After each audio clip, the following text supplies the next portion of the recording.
So I'm going to move on now and share a few of my thoughts about the role of career guidance in managing and addressing change.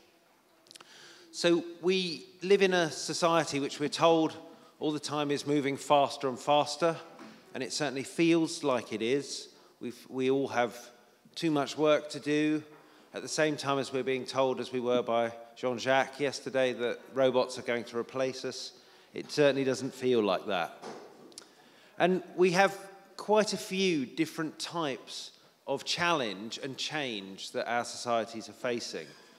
So we're facing kind of major environmental changes.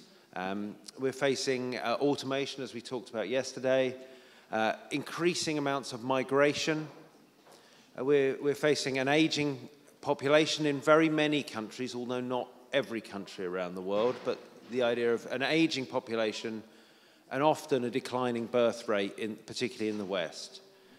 We're also facing some very big changes to the way the labour market is organised. And we have, in England, we have a lot of services like Uber and Deliveroo, which are computer apps which organise people's time. And so you're able to sell your time essentially to a computer, which then allocates you jobs to do. Do you have Uber and Deliveroo and things like that here?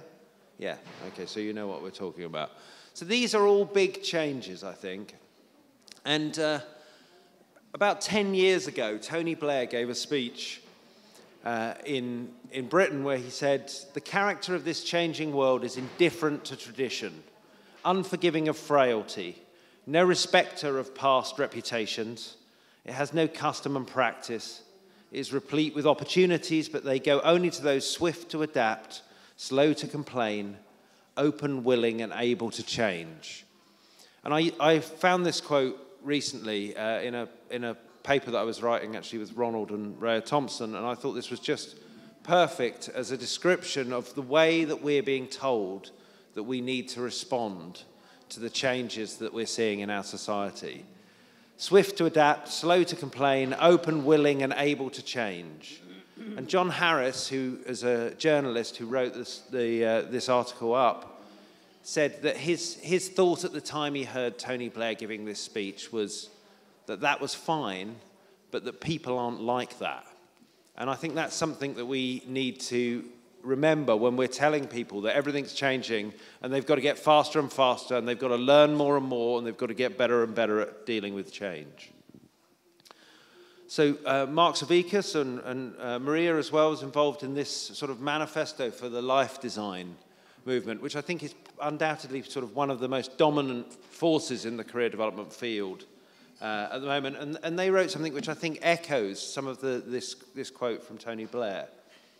So these changes require workers to develop skills and competencies that differ substantially from the knowledge and abilities required by the 20th century occupations. Insecure workers in the information age must become lifelong learners who can use sophisticated technologies, embrace flexibility rather than stability, maintain employability, and create their own opportunities. These new conceptions of work life recognize that a career belongs to the person and not the organization. And taken together, the consequences of this new social arrangement of work have created a crisis for those who would hold to modern theories of occupational choice and career development. And I think that gets to the heart of the challenge and, in a sense, the heart of what our symposium is. The world is changing. It's asking more and more from individuals.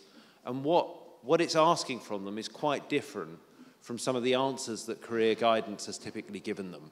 And so we need some new thinking, we need some new paradigms. So what does this mean? So I think there are some features of this story of change that we're told. We're told, and I think globalization is a very big part of it. We're told that the world is changing, and one of the ways it's changing is that we're all becoming more integrated. We're all moving around more. The second one is this idea of technological change, which we spent quite a lot of time on yesterday. Robots, the internet, and so on. The third kind of feature of this story of change is the triumph of free market liberalism. That following the collapse of communism and the co-option of social democracy, so people like Tony Blair were from the left-wing party in Britain, and yet he's making this very kind of definite statement in favour of capitalism and so on. There is no alternative, was what Mrs. Thatcher was supposed to have said, to the free market liberalism that we now live in. And then another feature that's often talked about is the decline of the importance of institutions. So we're less likely to be members of trade unions. And we're also, there's a lot of discussion, and I think Maria and others picked it up yesterday, the idea of the loss of the psychological contract. So the relationship that's assumed between employers and employees, that we have mutual interests and so on. And for individuals, this means responsibilization. So the idea that as an individual, it's your fault and it's your responsibility to deal with this change. You've got to get faster, get better, build your human capital, get more skills, become more entrepreneurial. Jean-Jacques made exactly that suggestion as a direction for policy yesterday. Also, that precarity is one of the implications of this, that we are less and less secure in our jobs, lower wages, worsening conditions, and so on. And that there's also increased competitiveness within the labour market, and that often leads to decreased solidarity. So we're increasingly all out for ourselves. And I think this is the kind of narrative, when people talk about the changing world of work, this is the kind of story that they like to tell. And it's often presented as something which is unstoppable and unchangeable. And one of the other kind of implications of this that we've seen at a global level is the increased inequality. And this is something that I think many of us are quite concerned about. So career theory has been trying to respond to this for a number of decades now. And so we've seen ideas like the boundaryless career, the idea that we're no longer, our organizational affiliations are no longer as important, that we should be moving between organizations more and much more building our own career, what's Hall called the protean career, which was again discussed yesterday. And this has led to a focus on career adaptability, which is the idea that we need to be able to be quicker at moving and changing and thinking of new things to do. And a shift from career choice as a predominant paradigm to the idea of career management skills. So again, we focus on people's ability to manage their way out of this problem. And the shift from employment to employability skills, we no longer say that our programs can guarantee people a job, but rather they can guarantee you the skills that you might need to be able to get a job, which some might say was not very much kind of comfort to people who were unemployed. So there are some problems with this story which I just wanted to talk about as to try and sort of set the basis for some of the discussions that we're going to have. So one of my questions is change really getting faster? So there's a really interesting report that's just come out from the Resolution Foundation, and it looks at data about young people in Britain. And what it tells us is that young people in Britain are much more likely to stay in jobs for longer. So this idea that we're changing jobs more and more, they say is not happening in reality because young people are more precarious, and so they're more nervous about changing jobs, and there's less, and the labour market is less buoyant, so there are less jobs for them to move to. So this has some very negative effects. It has some effects around their salary, because when we change jobs, we tend to get better salaries. Keeping people stuck in jobs that they can't get out of generally doesn't help them to make kind of progress in salary. So, but what it does tell us is that some of these stories we're told about changes getting faster and the labour market is working in fundamentally different ways are not necessarily borne out always by the data. If we look at self-employment rates in Europe over the last sort of 10 years, we can see there aren't really very many fundamental changes. So it's not the case that more and more people are working for themselves. People are continuing to work for organisations, and actually often their salaries are being driven down. But what they're not doing is is giving up the idea of working for organisations and becoming protean careerists in Hall's terms. So I think reports of career stability in the 20th century were actually greatly exaggerated, and many of them are based on the idea of a normal or traditional hierarchical career which was only really the case for middle-class men working in large organizations, particularly between the end of the Second World War and the oil crisis, and particularly in the West. And so if you went to Kinshasa, or if you went to Mexico City, you would be seeing very different patterns of careers that were going on in the 20th century. And this is, I think, then not a good basis on which to describe the way that people experienced their careers in the past. And so we have a duty, I think, to try and develop theories that don't kind of draw off labour market myths. And one of the things that I believe sort of very strongly is that while change is an absolutely powerful feature in our society, so is continuity. So if we look at workers in, so I've got medieval peasants here, I've got early 20th century factory workers, and then I've got call centre workers in India. And what I think is that these people would have a lot to say to each other about their working lives. They would recognise much of how their day-to-day lives went. They all would recognise the importance of going to work in order to earn your livelihood. They would all recognise that that was one of the things that you needed to do. They would all recognise repetition and daily work cycles. They would be able to talk about getting up in the morning, going to work, having things to do, getting bored with work, finding things that you can enjoy in work, and then leaving and coming home and having dinner in the evening. They would all have elements that they would be able to recognise. And they would also all recognise issues of hierarchy and power in these working relationships that have been common throughout societies and certainly throughout the kind of capitalist societies we've had, but also in terms of going back further into feudalism and in other forms of kind of organisation of the economy. Many of these things, continuity is a powerful force. And I suppose my second problem, my first, to sort of summarise there, my first problem with this is I'm not sure that the story that we've told about change in the 21st century is quite right. I think we've always had change. I think we have had also always had continuity, and there is much that is sort of contiguous between our current life and the life that our parents experienced or whatever in the 20th century.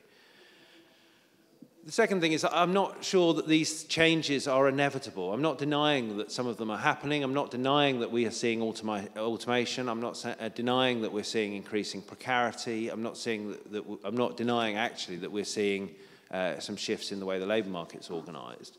But I think changes to the labour market, to employment rights and so on are political in nature. And even the development and use of new technology is bound up with politics. And I'm going to give you an example of this in a second.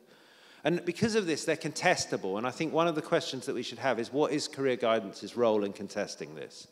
So I mentioned Uber, and we've had some really interesting news just yesterday. Actually, while I was at the conference, I saw on Twitter that Uber have just had a judgment in Britain against them, which says you have to treat people who work for you as employees, because to every sense that we can understand that word, they are employees, and so you have to give them health care, you have to give them pensions, you have to give them sick day pay, and so on.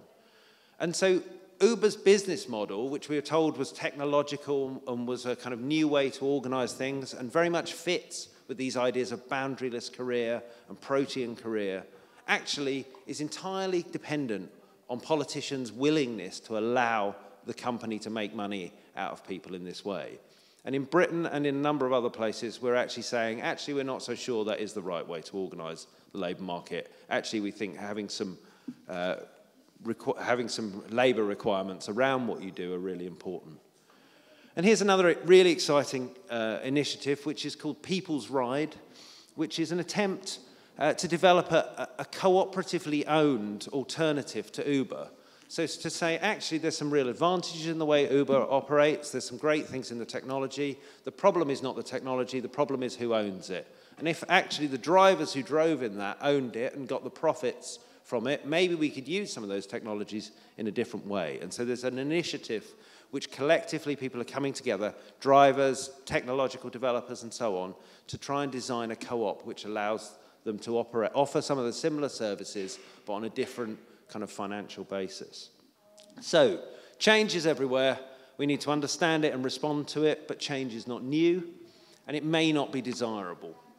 We also need to remember that continuity, at least, is at least as powerful as change, as a force that's acting on our career, and that we have some choices at both an individual and a collective and political level about how we respond to some of these changes. And I think this is where guidance comes in. So Tony Watts wrote a really interesting paper which was about the role of careers or career guidance in transitions in society. And I went back and reread that, and it struck me as being very relevant still. And he says, perhaps now we need models of guidance which pay more attention to the social context, to its changing nature, to the individual's dynamic relationship with that changing context. Giddens has pointed out that one of the distinctive features of the late modern age is that the self now has to be constructed as a reflective process of connecting personal and social change. Personal decisions are also political decisions, and this is particularly true of decisions relating to work.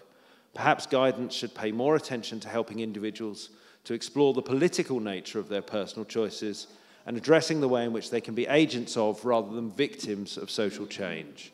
And that's exactly, I suppose, where I think some of the kind of issues are thrown down. We've been trying to struggle with some of this in a book that Ronald and Raya and I edited called Career Guidance for Social Justice. Ingella's got a chapter in it and gave a very helpful plug to it yesterday morning, and so I won't say very much more, but hopefully we're trying to kind of explore some of these things. And so where I'll leave you, I think, is with Tony Watts's political ideologies of guidance. And he says in that guidance can take a number of stances towards change, towards social change. He says we can be liberal and non-directive. We can say, actually, there are changes going on, but it's not our job to have an opinion on that. It's about letting the individual to find their way, and our job is only to facilitate the individual to think about what they want. We can be conservative and engage in social control. We can say, okay, we need more people to design robots because robots are going to be the essence of our more competitive new economy, so we're going to compel people to go into robotics and similar fields. And the role of career guidance is to tell them that that's the best job for them and encourage them to go into it.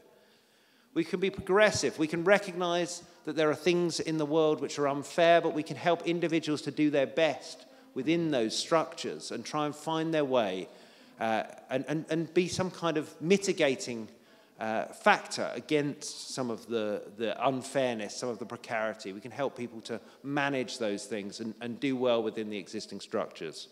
Or we can be radical, and we can say that career guidance needs both to make a critique of the world as it is and also help people to find ways to change the world. So not merely as an individual to do well within the existing and unfair world, but actually to shift it.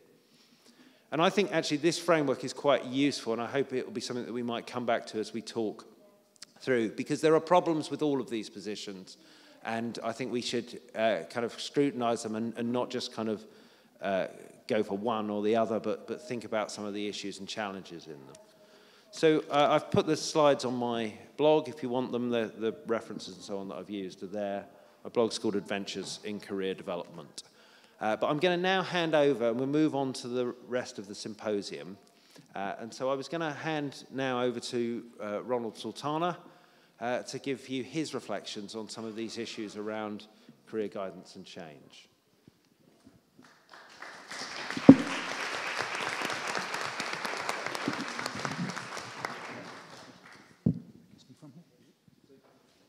Yes, I think I can speak from here unless I disturb the technology there. So thank you very much, Tristram. Very much inspired by what you have told us. The focus is on change. And it occurs to me that there's a very well-known 19th century political economist who had the genius, the inspiration, to look at several centuries of human endeavor over a long period of time and try to see how people, as a species, get together in order to satisfy their needs. We've all studied Maslow. We all know what our needs are. How do people manage to satisfy those needs? And he looked at different periods, you know, the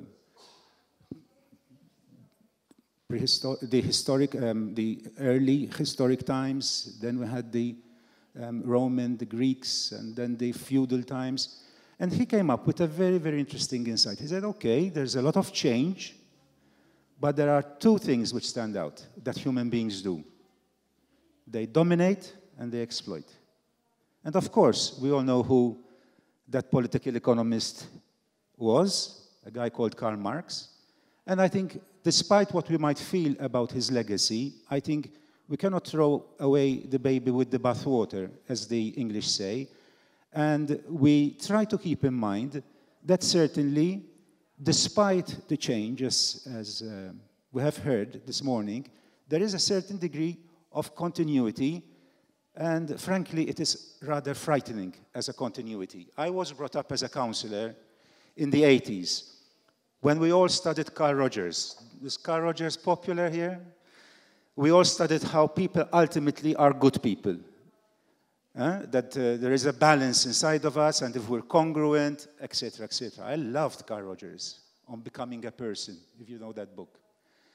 And yet, despite our niceness, we ultimately, as history teaches us, always find ways, whether with this technology or with the other, with advanced means or others, to dominate and exploit.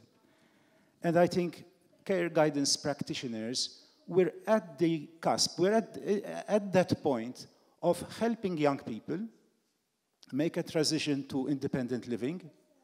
And it is in that transition and in that space after they start becoming independent that we see increasingly new forms of exploitation and domination. And I think what our role is, really, is very simply, so to speak, to conscientize people about the processes. One of the major things that's happening is that we use discourse in order to say what the problem is. This is a very, very interesting way of how those who have more power dominate those who have less power. They define the problem. For example, if my son, who in fact my eldest son did a master's, he traveled abroad, he got a scholarship, he paid money, I paid money, and he studied for a master's. He came back to Malta, couldn't find a job for 6 months. How are we going to construct that problem? How are we going to define it? And of course, the words that we hear a lot about in Europe are employability skills, career management skills. I've been going all over Europe and the third world talking about career management skills. We are defining the problem as if it is my son who has some kind of issue. Perhaps he doesn't comb his hair well. Perhaps he doesn't sit well during an interview. We're defining the problem as a problem of the individual, not as a structural problem. So, one message really is that as careers advisors, we cannot remain naive if we ever were. We have to be aware of the forces of domination and exploitation that actually prevail internationally at a global level, and they are becoming more and more complex and organized. And secondly, we have a role to play in actually bringing to the surface these processes in our relationship with our clients. What I would call almost sociotherapy, not psychotherapy, sociotherapy, which is basically conscientization, as Paulo Freire, a Brazilian educator, refers to it.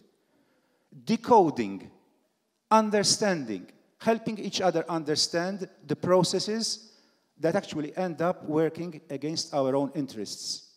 And I think that's an important and valuable thing we can, as career advisors, perform in helping people cope, manage, change, perhaps even contest change, and certainly contest the way their lives are being defined by those in power.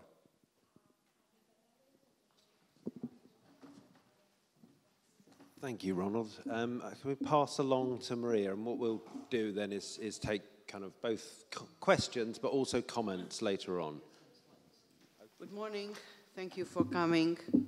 So I'm not a native English speaker, so I think it's better for me and for you if I try to read some of the program. And I swear, cross my heart, that I don't have any kind of arrangement with Ronald Sultana when he began his short presentation talking about ancient times. But I'd like to go a little bit, just 6 million years ago. Because somewhere in Africa, sometime about 6 million years ago, the population of great apes became reproductively isolated from its conspecifics. And after change so much, about only 2 million years ago, one population of Homo began on a new, different evolutionary trajectory. That's the power. I'm talking about domination and exploitation. And the individual of this species created new cognitive skills and products. The production of new stones adapted to specific ends. The utilization of symbols to communicate and to structure their social lives. The engagement in new kinds of social practices and organizations. Power, exploitation, not only Karl Marx, Walter Benjamin, for example.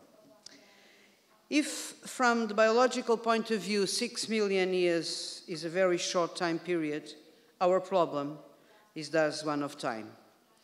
And the cultural traditions and the artifacts of social practices, including, for example, tool industries, symbolic communication, and social institutions, were invented at a single moment by anyone.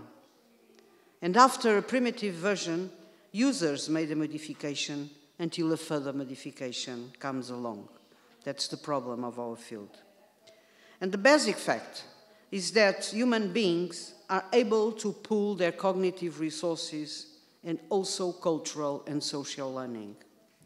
And the ability of individuals to understand other individuals as beings like themselves, who have lives like their own, enables individuals to imagine themselves in the mental shoes of other person so they can learn, not just from the other, but in particular through the other. If the statement is true from the biological point of view, I think it's possible to argue also from an individual perspective. Where is the individual, the ontogenetic emergence of the uniquely human being? And based on that question, the traditional concept of guidance differ from contemporary reality because some discussions in terms of the demands of vocational counseling, career education, career theories take their structure from the debates of 18th century Europe between rationalist and empiricist philosophers arguing about human mind and human moral qualities. And also because it is traditionally linked with positivist thinking based on modification according to a predefined model, which can be seen in a relative lack of attention to the issues of conceptual clarity in favor of a correspondence between theoretical propositions and evidence given by empirical observations. And I strongly believe that this can no longer be the way of working in contemporary world, which requires human variety, that leads to qualitative difference in the historical trajectories of each human being. That's what, for example, life design intends to launch and to put people think on that. So, guidance role, seen as an objective process, which need to be assessed through the scientific methods of collecting facts, is no more in tune with these new realities. And precisely by the fact that individuals accumulate modifications over time, they have cultural histories. And they accumulate modifications over time. That is to say, they have stories and narratives that differentiate one from another. And because of that, non-standardization are powerful, supported by uniquely human adaptation for understanding, preserving innovative strategies until there is another innovation to replace the old one. And here comes the importance of identity as a process of social construction which emerges from a modem continue and follows a new direction as another constructions are being edified. Understand how people interpret and represent reality and perform the tasks that the contexts present to them, what meaning they give to it, and how such representations interact in their personal history, after all, is not so different from some anthropological approaches focused on cultural learning. So we don't need to reinvent the wheel every day. So, try to answer to the question of this symposium, guidance role. Yesterday, I told you a statement, in dreams begin responsibilities. Unfortunately, it's not I'm not the author. It's Delmont Schwartz that wrote that in 1937. And I agree with that. Probably because new ideas in terms of guidance and counseling roles become urgent in order to help people to survive without losing the sense of individuality. And in this uncertain context that confronts people with unpredictable tasks, new demands, constraints, training is a crucial tool. Because of that, I said yesterday, and I repeat, people need people well-trained, well-prepared to deal with this new world. And yesterday, I spoke about the levels of intervention and levels of action. And today, I will like to highlight some key points related with research. Sustainable research infrastructure. We are not alone. It's not possible in the 21st century to work alone. We need a sustainable research infrastructure. Set up a program, for example, which is credited in the existing structures and which can be sustained over many years, which stimulates research activities for future research. I was inspired on a report for the ECADOC scientific meeting in 2013, so I worked with my colleagues on that. Another point is inclusion and intercultural sensitivity, creating awareness for different economic realities and research in different countries and contexts. During the 20th century, all of us, at least in the psychological field, we live with the predominance of the American models. So it's not possible in the 21st century to live with the predominance of models created, not in Europe, but in other countries because of the cultural histories. Another important issue is trying to understand and put in practice what the meaning of European research community. How? Giving research a chance to meet people who support their line of thinking and inspire them. Creating a motivating and secure environment and an international network of fellow research and colleagues. Other aspect important is the professionalization of career guidance and counseling, forging a new and shared identity related with career guidance and counseling. Frank Parsons dubbed the vocational counselor. We need to find new words for that now in the 21st century. So, professionalization in terms of a community, owning our own research agenda, focus on careers, integrating thinking from different disciplines. For example, sociology, economics, psychology, pedagogy, education, and so on. Fostering interdisciplinary problem-based learning and research. And for me, I think that the outcomes are clear. An emphasis on research and support the development of research competencies. But there are another key point.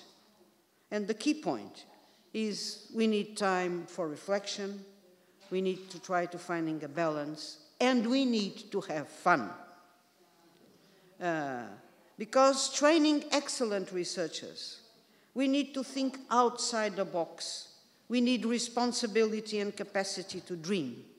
We need to join efforts because I think that we are bathering our souls for something greater than ourselves. So, just to summarize, try harder to make research relevant and communicate.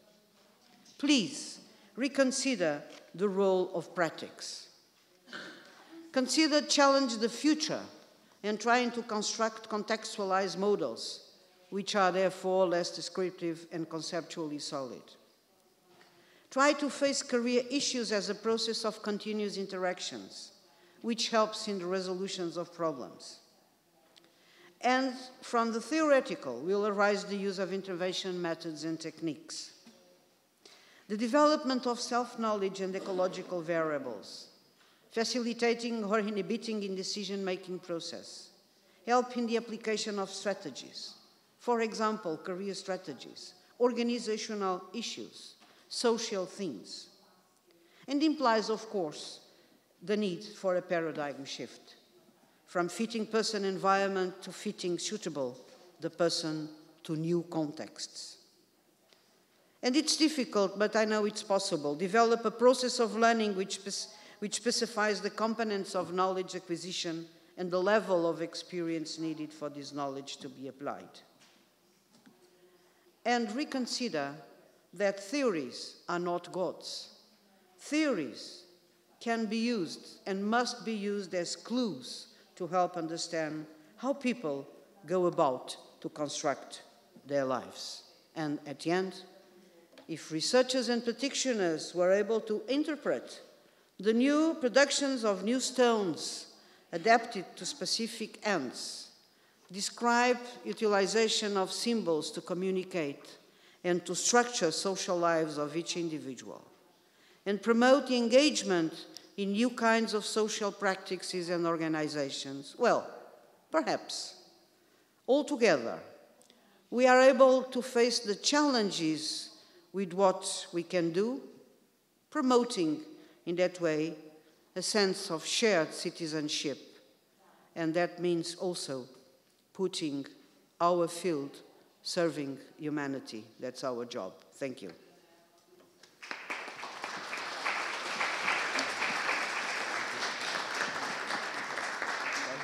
So my short presentation will be focused more on work and learning, education, and I will speak about guidance, but rather non-directly than directly. And I will explain why. My field, my subject is adult education. I am interested particularly in social, cultural, and political aspects of adult education. And that means that I have to work with normativity in adult education and with questions like what is the purpose, what is the goal of education.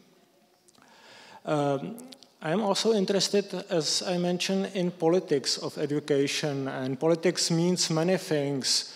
It is not about just technical things, about programs, about law, about financing, but there is also something we can simply put as ideology. And I think this could be a platform for me, working platform, where what I can use right now. First remark is about career counseling and guidance as an extremely successful project or concept. It's amazing how it quickly and safely, firmly became part of, let's say, planet speak. I Googled International Labour Organization website just for fun or for my interest.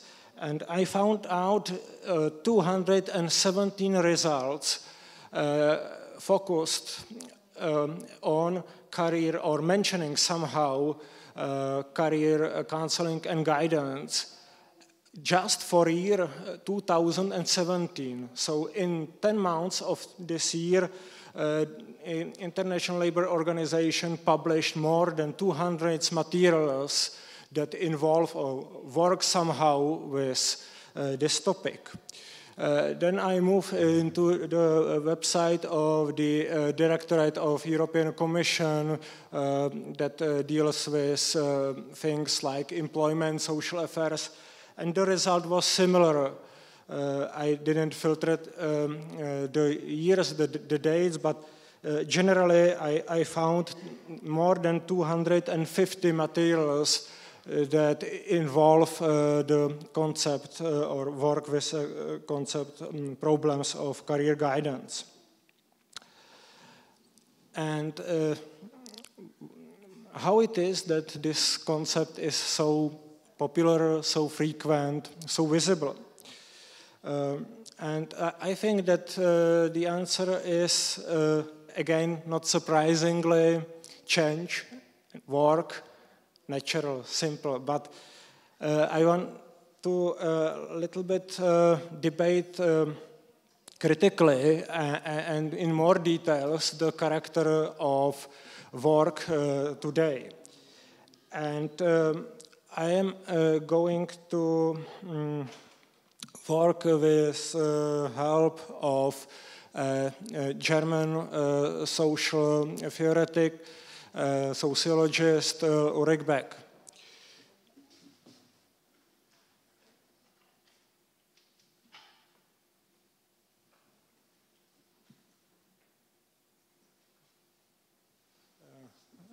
So I don't have a real PowerPoint presentation. I have just prepared several front pages to a little bit make my presentation more colorful. So in 1998, almost 20 years ago, Ulrich Beck, whose seminal work is on risk, published another book, Brave New World of Work, where he discussed transformation of work as it is possible to analyze right now or at the end of the 20th century. And I appreciate this diagnosis because it is not simplistic. Sometimes we are grab a little bit and superficial due to our primary focus on technologies and technological changes. And Beck elaborated some model of 11 possible scenarios, and I am not going to go through it into details. I just want to show you that he prepared a multidimensional overview of main factors like changes in science, technologies. He worked with concept of globalization, ecological crisis, individualization, etc., etc. And he prepared positive and negative, or mostly positive and mostly negative scenarios. And this can learn us that we should not understand present changes as something like fate, but it is a complex phenomenon of economic, cultural, political, and other environmental, for example, impetuses.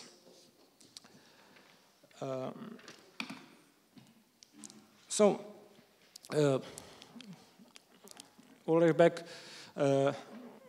prepared a famous analysis of risk that are accompanied by opportunities. So it's true that we are more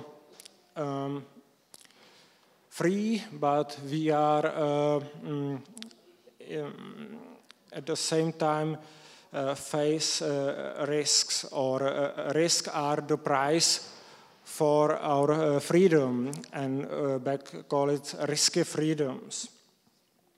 And he showed, not as the only one of course, the rise of non-standard type of works. Sometimes he called it Mac jobs, and he discussed working poor and part-time jobs and their weak points, and so on, etc. So this is one of his contribution I want to mention. And I skipped some pictures to show you the front page of a German magazine, Der Spiegel, that offered an article of Ulrich Beck in 1996, and the article was called Capitalism ohne Arbeit, capitalism without work or without labor. And as I said, Ulrich Beck prepared a diagnosis highly critical and in some respects skeptical, but mostly he was an optimist, and he worked in field of economy, politics, and so on.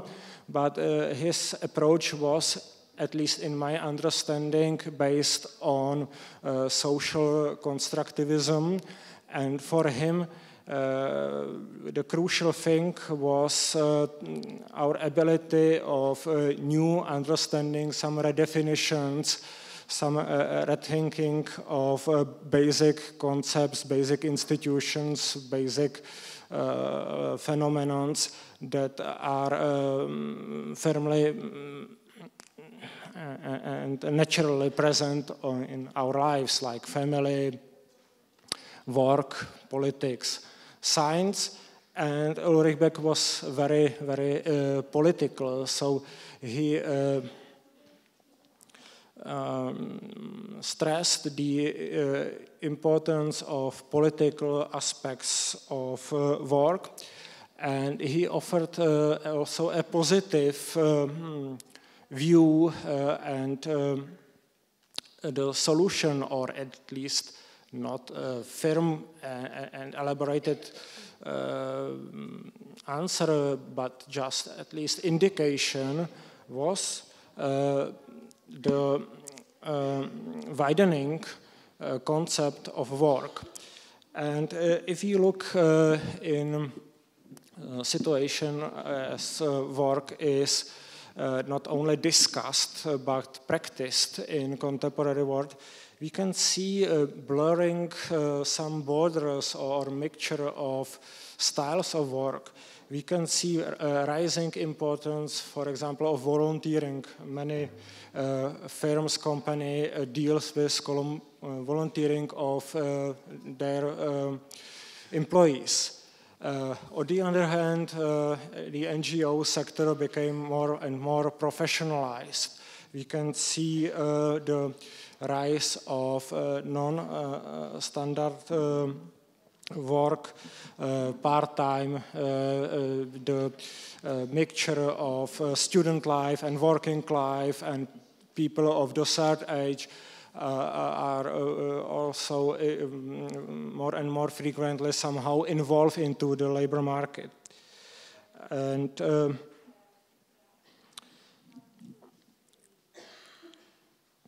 Ulrich Beck wrote about the capitalism on a Arbeit, without work, and he claimed that there is and there will be growing lack of regular standard jobs.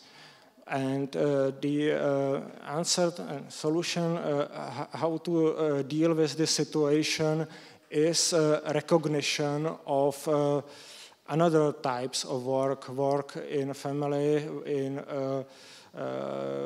grassroots initiatives, civil society, and so on. And this would be my conclusion and my recommendation, if I can put it so strongly, to the sphere of career guidance. So we should probably redefine the concept of work and define it newly as wide as possible. So not just as job for money, but as production of any values, human values, anywhere in social contact and for the others, regardless whether for market or without, beyond the market. Okay, thank you for your attention, and I'm sorry for being so late.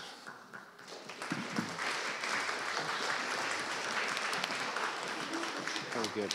And to kind of finish this section of, we're going to ask Ingela to come. Are you going to sit or stand? Or? Okay, she will sit. There we go. Okay. I am going to speak about my approach to this theme, guidance role in managing and addressing change. So my approach to this theme takes its points of departure from first, a guidance counseling perspective framed within a pedagogical perspective, and a perspective on learning dimensions occurring in guidance counseling encounters. Secondly, I have an approach from an adult education or an adult learning perspective, since there is an increasing need for both young adults, middle-aged adults, and older adults to more frequently handle and cope with change within this world we're living in, both voluntarily and involuntary changes in different kinds of transitions. So I would like to emphasize the very point, who is initiating the change? And also, what consequences will this bring to guidance? There is, as I spoke of yesterday, tensions arising depending on perspectives from various actors within the interest of career issues.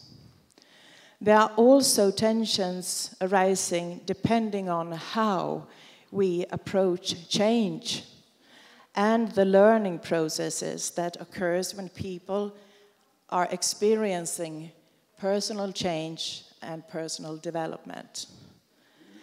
So we have to ask ourselves, do we approach learning from a perspective that emphasizes adaptation to surrounding circumstances for someone else's purposes? Or do we approach learning from a perspective that emphasizes personal growth and personal development in order to support the individual's hidden capacity to govern one's own life?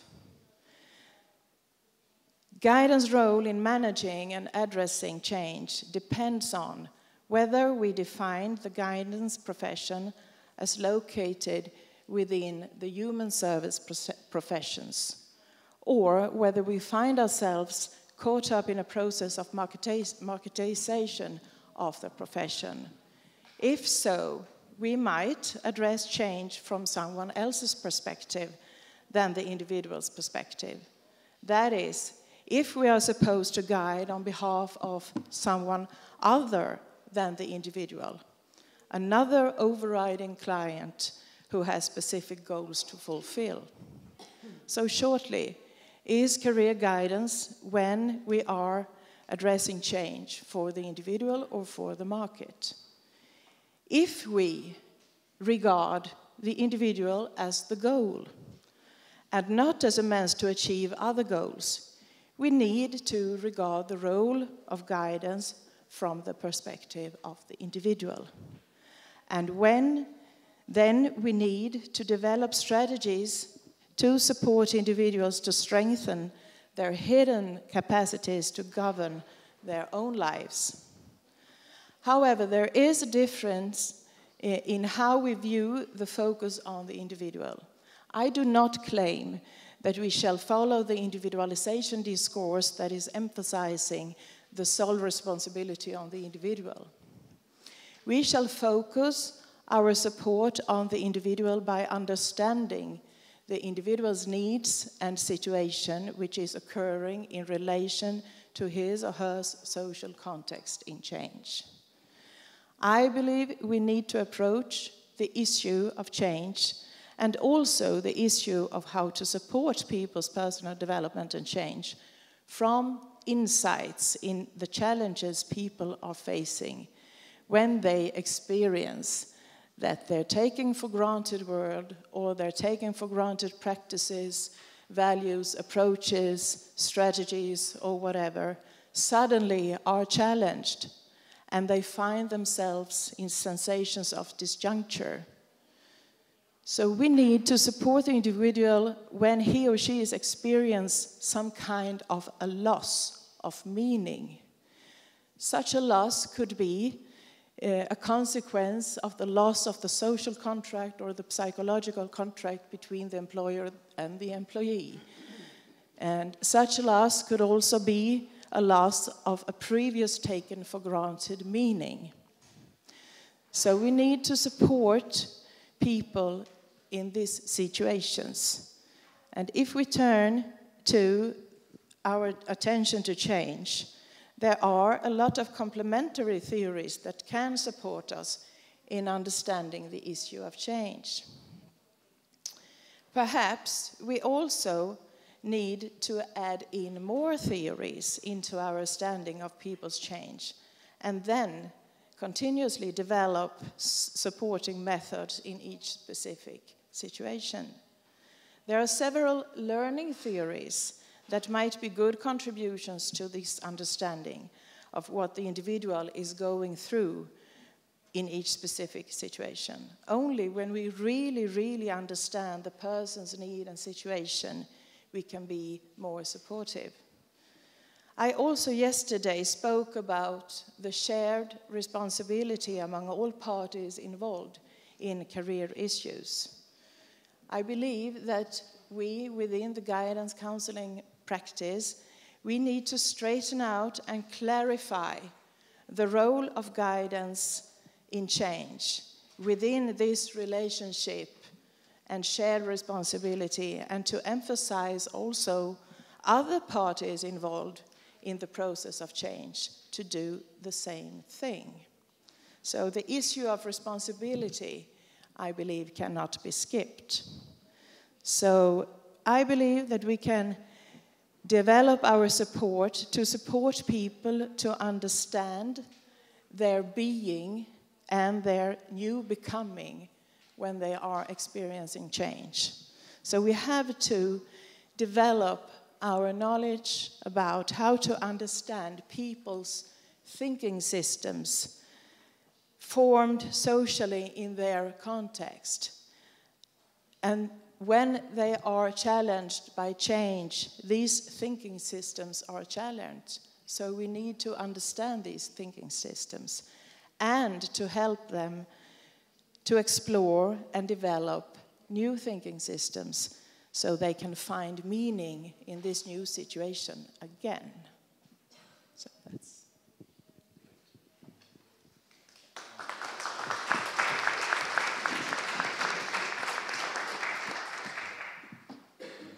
Well, thank you to all of the panelists for their comments. I think we've covered quite a lot of ground. What I'd really like to do now is to open this up to you and take some points from the room, and then we'll come back to the panel again later. So I think it's fine for people to ask questions either in Czech or in English, as we've got our translators here, so we should be able to follow it. So would anybody like to either ask a question or to make a point about this issue of how career guidance can help people to manage change and well, people and societies to manage change.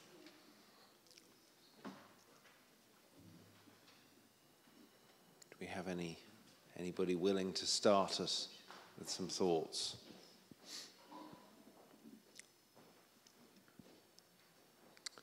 Yes, over there. Great. Thank you. Is there one down there?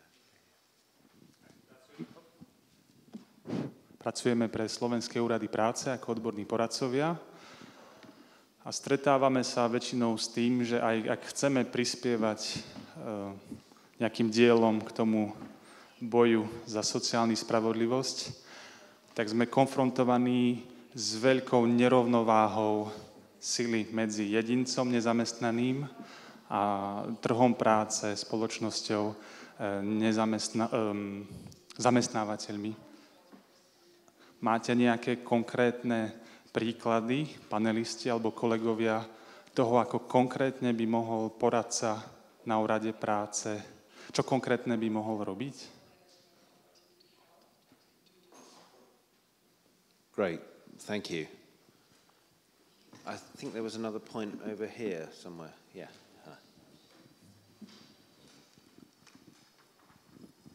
Dobrý den, Richard Veleta. Chtěl bych se zeptat panelistů, jaký si myslí, že je dobrý, optimální nebo nejlepší model financování práce kariérových poradců adekvátní té době, ve které žijeme.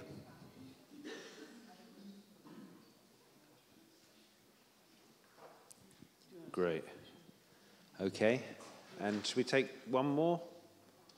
And then we'll go back to the panel, perhaps. No? Okay. All right. So would anyone... So I think we've got two big issues that have been raised there, which I think actually get to the heart of a lot of what we've been talking about. The first one is, it's all very well to talk about social justice, but you're dealing with people who are often very powerless. How can you empower them to access social justice? And the second thing is really gets to the issue of, well, whose responsibility is this and who pays for it, which presumably then leads us on to some questions about who actually controls it, who decides how it's done and with what purpose. So would anyone on the panel like to address any of those points? Ronald, yeah.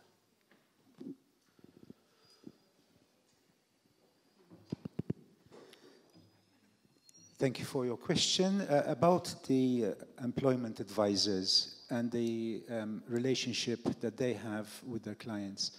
And I remember that when we carried out this European-wide survey, this issue came up a great deal. The kinds of pressures there are on employment advisors to place people in employment, and the relative lack of power that the unemployed have. And what comes to mind is a very interesting model that we have heard about recently from a colleague of ours, Marcello Ripiero from Sao Paulo in Brazil, where they have taken a number of steps in order to develop an empowering relationship with those adults who are unemployed. It involves, number one, not seeing them individually, but seeing them in a group, because there is the understanding that these are structural problems, that what many people experience as personal is in fact political. So there is a group meeting in which people express their views, their feelings about being unemployed, their sense of lack of control over their lives, their disappointment in having invested in studies, for example, and in training, but not finding employment. And then what Marcello and his team are doing is very interesting. It is taking the narratives that these unemployed bring with them, which are disempowering narratives. They are narratives about deficit. You do not have enough qualifications. You do not have enough skills in presenting yourselves. You do not have enough networks. You do not have this and that. And they use those narratives to tell another story. It is a story which helps those individuals recognize why they are in the situation they are in. What are the roots of the problem? And they start naming injustices. This, of course, is not going to bring about a revolution, but it is a very important first step in empowering, in helping empower people. Even the word empowering is a bit curious. It's a bit problematic. It's as if we are doing something to the other person because we know more than they do. Actually, it's a process of mutual enlightenment, really, of renaming what's happening, of actually naming the social processes that are exploitative, that exclude, that are exclusionary, that render people objects rather than subjects of their life story. So they have taken, in Brazil, what I have found, they have done something which is quite important, actually. They have taken this life design movement, which has taken the career guidance profession by storm, but they have politicized it. They have added a dimension to it, which is missing, of course, since it comes from North America. One can expect that. Very psychological in its approach. We do not throw out psychology. Psychology gives us a lot of very important tools. But what Marcello and his colleagues have done in Brazil is actually they have brought in this critical dimension, inspired a lot by psychologists that in Europe we hardly ever speak about. Like Barreau, for example, Marty Barreau, who developed a kind of a liberation psychology, which grew out of the reality of poverty and subordination that he was living in. And they have come up with a model which, of all the ones that I'm reading about, really, I think is fascinating and which is worth going into. Okay. Maria, would you like to? Thank you. I don't resist to discuss a little bit with my friend and colleague, Ronald. And I thank you, Ronald, for the example of Marcelo Ribeiro, that I know him quite well. It's my friend too, and I work together with him. And he's trying to do excellent job, work with non-formal workers. And the non-formal workers, they have a huge percentage in Brazil.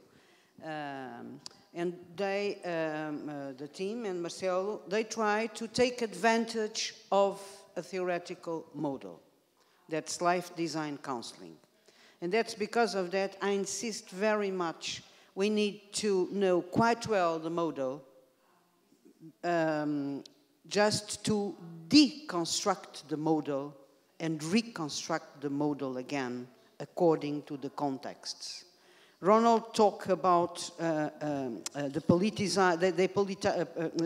politicized the life design. I don't agree. They contextualized life design and not make any use of politics. Of course, that the outcomes will be, we could analyze the outcomes at the level of politics, but it's not, they are not politicized. So the renaming, the non-formal workers, it's not only renaming, but it's co-construction. And the co-construction is a concept that it's connected with another model. So my line of thought is very, very simple. If we want to rename, if you want to co-construct, if you want to contextualize, if you want to politicize, we need a model to deconstruct. Otherwise, it's not possible, any kind of understanding. And another question, and for example, in Portugal, we are trying to work at the level of supported employment, using exactly the same model taking advantage of the dialogues, of the narratives, of the career construction interview and so on, and adapt and contextualize with people not included in society, with people with some kind of disabilities. Working together working together with the employment centers, working together with social workers, and working together with a net, with family, with parents, and so on. And our success, we are at the very beginning, but at the moment, we did something good for the social inclusion and for social justice. Supported employment it's the key, for example, in the Portuguese context. I don't know in Czech context. Okay. Would anyone else like to come back on those? I'll perhaps try and address the question around who pays, because I think it is a really critical question. I think what we can say is that where career guidance has a substantial existence, where it is, where large numbers of people are involved in giving career guidance, it is paid for overwhelmingly by the state. And I think that is true across every country. However, there are some other possible actors in this in terms of payment. So obviously there is in some countries, particularly ones in the third world and so on, where you don't have a very strong state, you often get NGOs filling in some of that role and taking up some of that, of the payment for it. I think you also see that career guidance serves a number of interests. And one of the things that we've been talking about here is career guidance serves a number of policy interests. It serves a number of economic interests for businesses, serves a number for individuals themselves, for the education system and so on. And one of the questions, I suppose, is whether you can make any of these different stakeholders to have some responsibility for paying for career guidance. Could you, for example, levy employers if you think it's giving benefit to employers and so on? So I think there are some big questions, but what is clear is that where you set out payment, who pays for something, you also create expectations and you create power relations. So you create situations where if government wants career guidance to happen, it wants it usually to happen for a reason. And I think one of the things that we need to do is to get to a position where the governance of career guidance is not entirely based around who pays, but is also based around professionals and around individuals as well. And so that we try and build governance structures for our guidance systems that are not simply government pays or an employer pays and we do whatever we're told, but actually a recognition that if guidance systems are going to be effective, they're going to serve a range of interests, and that we have a number of different people who should be involved in the governance of them. Now, I think there have been some experiments of that tried. There were some in the UK, there have been some in Scandinavian countries and so on. But I think that idea of guidance as a transaction that government buys is still pretty prevalent and is probably something that we need to try and challenge a bit more. Do we have any more questions or thoughts from the audience? From conference participants, I should say. Yeah, Peter, yeah. So I tried in English because I am like to learn still more English. My question is that I see in Czech Republic that we have some strong movement to be creative, to create society, to be like very independent and to change something in society. And but it's only a small group of people, and other part of society, it's just they are passive and they are not creative. And why it is connecting to the career guidance, that if guidance council should support this the clients to be creative, to create society, to be active in society, to do something. So I think it's a good way of career guidance. But what I see, it's that it's only a small part of people. They are very high. They have a high level of education. they have good conditions in their families. They have some money. They are very successful in society, and they create some subcultures in society. They have some communities just for them. It's a kind of individualization, the sub-communities, and so we live in these sub-communities. We can be successful there, but it's a problem a little bit. I think that because still we are not able to create our society together, like democratic society together, to be together more and to create one together. And I see it's a problem a little bit, and a lot of people are out of this sub-society, sub-communities, so they are not successful, and it's not cure for them to empower them because they are not able to. So just would anybody else from the Czech Republic like to comment on that? So this sort of, I suppose there's a danger that when we're talking about empowerment and social justice and so on, that we're really talking to an elite who have the autonomy and resources to participate in society at that level. I mean, I don't think that would be the aim of some of what we're talking about, but I recognise the critique. But I wonder whether anybody would say more about how does that work in the Czech Republic.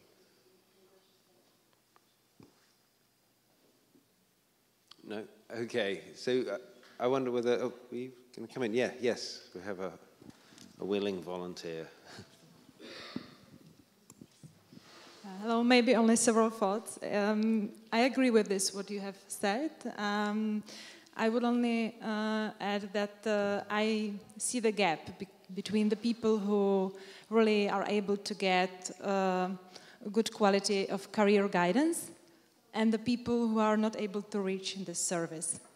And I would like maybe to know if there's any way how to make a bridge between these two groups, if we say it in a very simple way that there are two groups of people who have ability to reach a very good career guidance service and those who not. Because I think that those who doesn't have this possibility, they lose a lot of energy. They are those kind of part of our society who do not believe in public services, or they do not feel that they can participate actively in their everyday community life. And as you mentioned before, I also fear that career guidance is something that can support people to be more active in their communities. So I see the difference also than when somebody is receiving career guidance, he's much able to be involved in what is going on in her life, not only family life, but also in his surroundings. So do you think there is any way how to build the bridge maybe between these subcultures and the rest of the society? And I agree, I also see these differences, that the career guidance is not reachable for everybody in our country. So I think there's a really important point that I think we should think about, is that broadly, poor people have little access to power and little ability to change things, and the career guidance services that they get tend to fall into what Tony Watts would have called social control, as we heard from our colleague over there. They tend to be forcing people to doing things which they may not necessarily not want to do. And then rich people have access to the ability to change things, but perhaps not the need to create change, and they have access to more in-depth forms of career guidance, potentially ones which are more progressive or radical in nature. I think this is an important challenge to some of what we've been talking about. I don't know whether anyone would like to respond to it. There's another, yes, let's take that point. Můžu mít ještě komentář, jenom krátký, právě na to navázat ještě, co mi tak doznívá. není to vlastně otázka, je to komentář, který na to naváže. Když se bavíme o tom rozdílu právě i komu je to kariérové poradenství přístupné, že to je teda přístupné někomu, kdo má, a to mi napadlo slovo resources, jako zdroje, nejenom finanční, ale prostě zdroje vztahové a další, a vzdělání a schopnosti a podobně.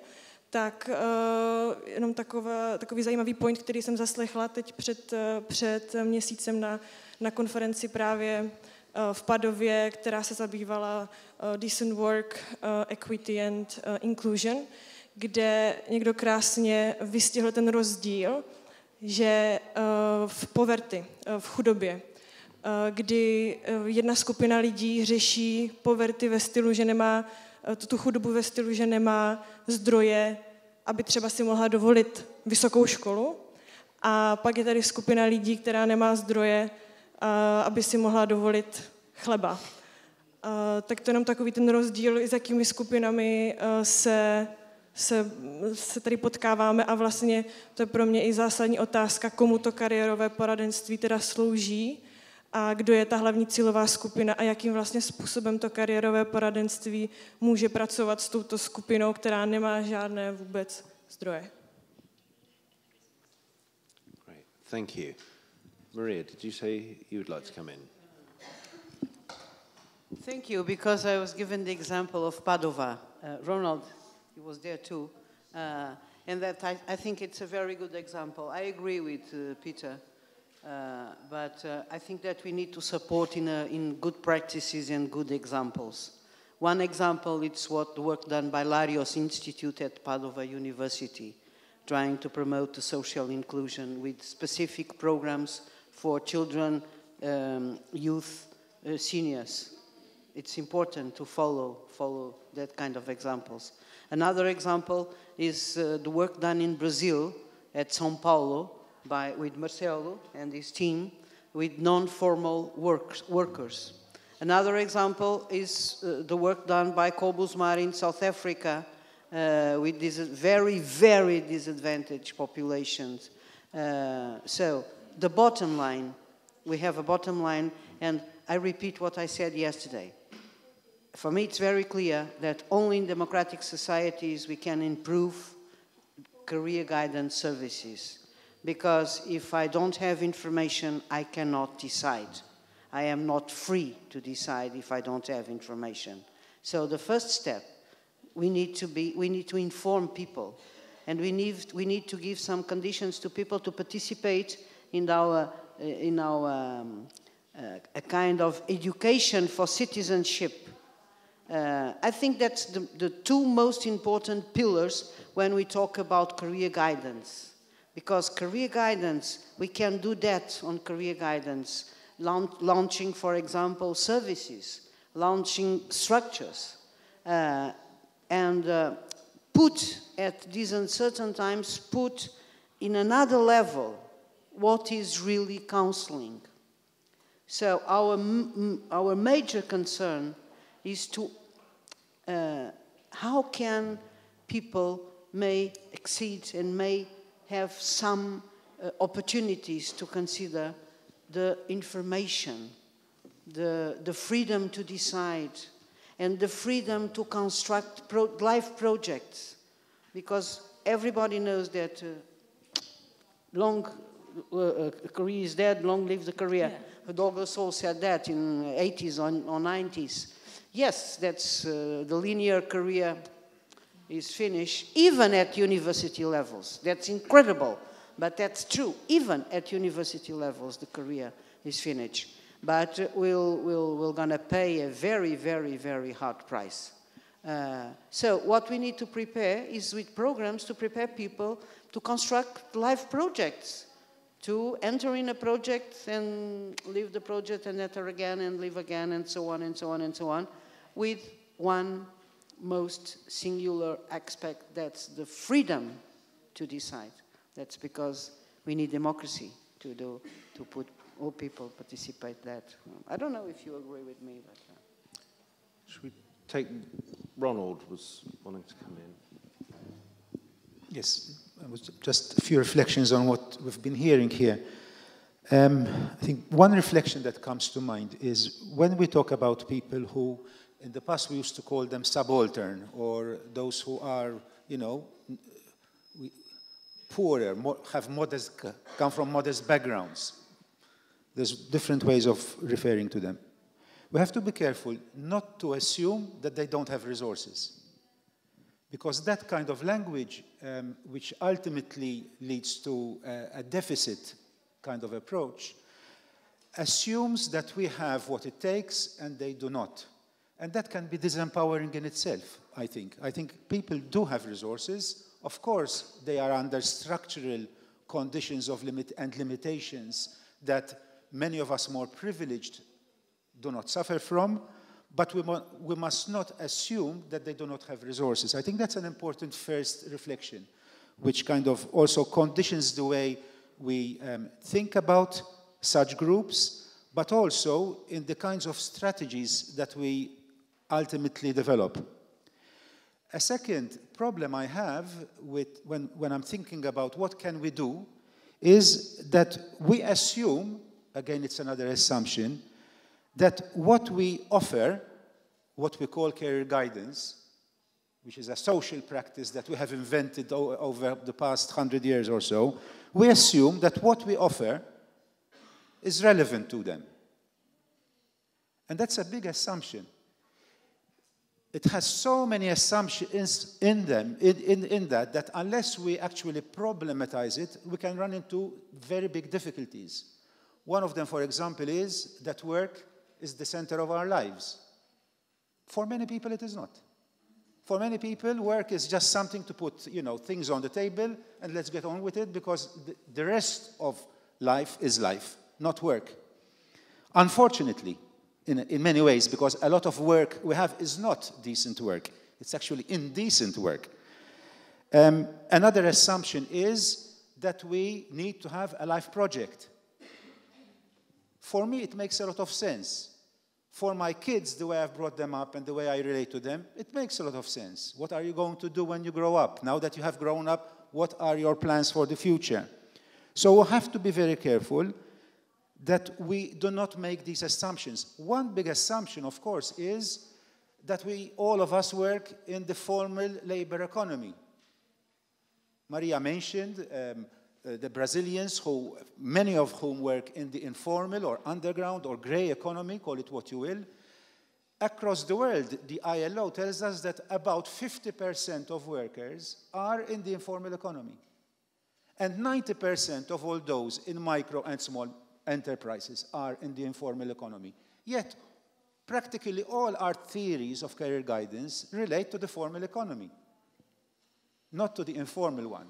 And there are very few studies. There is one very good study of the way people make sense of informal work in Naples. It's a fantastic study which resonates a lot with what I've seen in the Arab countries, with what I've seen in Southern Europe, where people make do. They are extremely creative in getting something from here, something from there, using their networks, using their spirituality sometimes, their spiritual contacts as well, you know, praying in order to, and cousins and aunts all come into it where the state lets them down. So we have to be very careful not to assume that what we have to offer and the models of career guidance that we have developed are necessarily relevant and resonate with people's lives, with all people's lives. And the third little comment is, which also takes us in the same direction of being a bit more humble.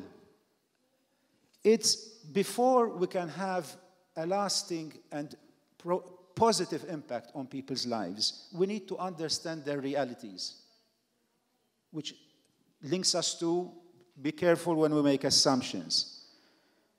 By understanding their realities, and I turn back to what Maria was saying, this notion of research which does not have to be terribly sophisticated, and I would argue it certainly most probably is not of the quantitative type, useful though that might be. It's not about predictive validities, and it's not about, you know, correlations. It's about actually trying to get close to the people we're trying to serve. And that makes a great difference. That is the way we can co-construct with the people, with the groups, something that is meaningful and that resonates with them. Martin, can I ask you to come in? Because one of the things that you talked about, which has just been... Okay, yes, go on. Yes. So, just one second. Again, we need to contextualize. For example, the labor, the International Labor Organization, put a label on decent work. For example, in my language, in Portuguese from Portugal and Portuguese from Brazil, decent work is not the same of a dignified work. And we still use the words because if we are picking up garbage, it could be a decent work. Which is not, what is not decent is the unframed conditions of picking up garbage. This is not non-decent. This is non-decent, but work is decent. So we need to reconsider again the use of the expressions and what we can make with the words of that. So thank you. So Martin, one of the things I noticed you talked about was the range of types of work that people do, which are not necessarily paid work. And I think Ronald's flagged that through the informal economy, but you mentioned housework, for example, as being another kind of example. And I wonder whether you were arguing that you felt that we should be sort of broadening the way in which people think about work and their life in career guidance. Okay, I will use a possibility and show some pictures I originally skipped to show that there is nothing really new. So you can see the famous pamphlet, the right to be lazy, and being lazy doesn't mean here to do nothing, but to be active in ways we like, we feel they make sense, and doing something bad for good, for us or for the others. And more modern example would be key person for modern adult education, Ivan Illich, and one of his book, and useful unemployment, or to translate it, to be in another regime than it is a standard job for salary, and it could be productive, and I suppose that majority of us know the book about the schooling society. So again, we should extend our understanding what education and learning means, and do not suppose that they are synonymous with schooling. And the same can be said about work, ability, and for example, Hannah Arendt distinguished what is labor and what is work. And if you look into the ancient Greece tradition, for example, again, work as creativity is not work of the slavers. Okay. Great, thank you. I mean, I think one of the things that when we talk about career and talk about what we do in career guidance, I think we would generally say that we were trying to take a broader conception of life and people's life projects, and not just focus them on work, but also how they were balancing that with other aspects of their life. But I wonder how much time in career guidance interactions is actually spent talking about anything other than paid work, and I think I'd be quite interested. Ingela. I just want to add something to the discussion as well. I think that we need to revisit the exchange relationship again between people and workplaces. So I think there is an issue here to be put up on the agenda again. We have some trends where we are putting the responsibility on the lap of the individual, and also implicitly to the career guidance practitioner to be responsible to find work for the individual. And this is a very difficult situation for practice when there are no work to be found. So I believe that we need to also pay attention in the societal discussion to employers who need to revisit their views on career in this new era, and their responsibility to also revisit their demands on competencies. There are some responsibility they have to also take to provide some structure of possibilities for people, and also to become aware of their role in developing inclusion strategies. So they need to revisit their ideas of people's resources and to recognize people's resources and to see how they can make use of their resources in inclusion strategies as well. So I believe that these issues need to be put on the agenda again, and not only be put on the guidance practice or blame the victim on individuals. So that's my point. Great, thank you.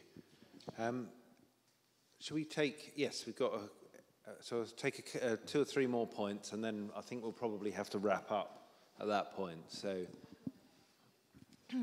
thank you. Thanks, panelists, for their opinions and thoughts. And I don't really have a question. It's just my thoughts running through my brain, and it very much reflects what was said the last, and that is, we talk here about people or employees, or maybe self-employed, and then employers. But we are all people. And it's not that employers need to do something or change something in their approach. It's more about teaching people how to think about their life, the career as life, and not career only as a labor, as it was mentioned yesterday, but the approach to the life in general, and possibly priorities they have, and the goals they want to achieve. And then there is the other step: is it through being employed, or is it through employing someone? But I think the question is, or the thing that the council should take in according is the people in general, and everyone, and the individual doing both, working or giving a work. Yeah, and then the person in front of you. Dobrý den, já mám konkrétní otázku. Mě by zajímalo, jak se vám daří oslovovat s výsledkama nebo výstupama a závěrama vaší práce aktéry z jiných oblastí politického a společenského života ve vašich zemích, jako ve vašem okolí, politiky, podnikatele, jako navazovat nějaký jako spolupráce, aby vlastně ty vaše závěry mohly mít ten potenciál měnit společnost. Děkuju.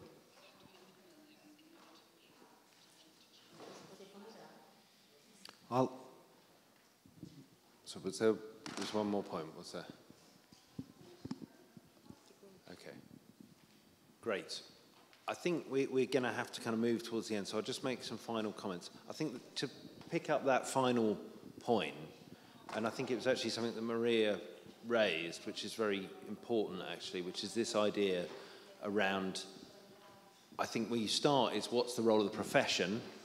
And one of the things that the kind of work that we do and the contribution that we make to the profession as researchers, thinkers, and so on, and actually how do we work together with the profession to inform practice and to inform policy and to change the sort of positions of other actors. I think some of that conversation actually we need to have, because it comes out of this discussion that if we're trying to get career guidance to be part of making social change, it can't be something obviously that just goes on in this room, and we need to think much more deeply, I think, about how we do that. But I think we probably haven't got time to go into that now. So just to sum up, I suppose, on what I think we've talked about, I think one of the things that I've heard is a sort of I suppose, a shared humanistic belief in people and in the power of this work to make a positive difference to them. And I think that's probably where we start from. We have a belief in individuals, and we have a belief that we can help them in some way or work with them to help them. Within that, I think we've talked quite a lot about quite a few different things. One is that this issue around context. I think that's come out really strongly. The idea that we pursue our careers in context, and that means that we're going to have to adapt our practices, our theories, and so on from one place to another. And whether that's from the Czech Republic to Brazil, to London, to wherever. But I think it's also within our countries and within our communities that different people have different issues and different concerns, and their contexts are different to some extent. So an understanding of context seems really important. And with that, I think, comes this kind of political dimension. That context is not something that's entirely within an individual. It's something which is also, they operate within, and that requires us to think about politics and how we interface with that. And I think some of the things that we've talked about around the role of narrative and the role of power are really, I think, important ways that we try and deal with that. So we can think about individuals and how we build their narratives, as a speaker before last said. We can try and help individuals to find their way to a meaningful life and so on. But I think increasingly a lot of us would talk about, well, actually there are some other narratives, there are some bigger narratives that we need to think about how we incorporate into this individual narrative. So, for example, the narrative of decent work, which means a number of different things, but from the point of view of the International Labour Organization, has a set of very specific requirements, which actually is a narrative that I'd be quite happy to buy into. And if I'm talking to somebody about their life and their career, I think I'd be quite happy to say to people, actually, this is the least you should expect. You should expect decent pay. You should expect, healthcare. You should expect holiday. You should expect the opportunity to learn on the job and so on.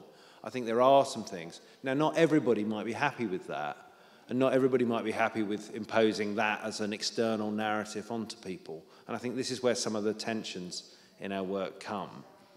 But I think this is, I suppose this is what we need to be trying to kind of figure out, really, is that in the kind of world we live in, which has inequalities, which is unfair, which has many kind of stresses and strains on individuals, how do we help them to find the best way to live their life?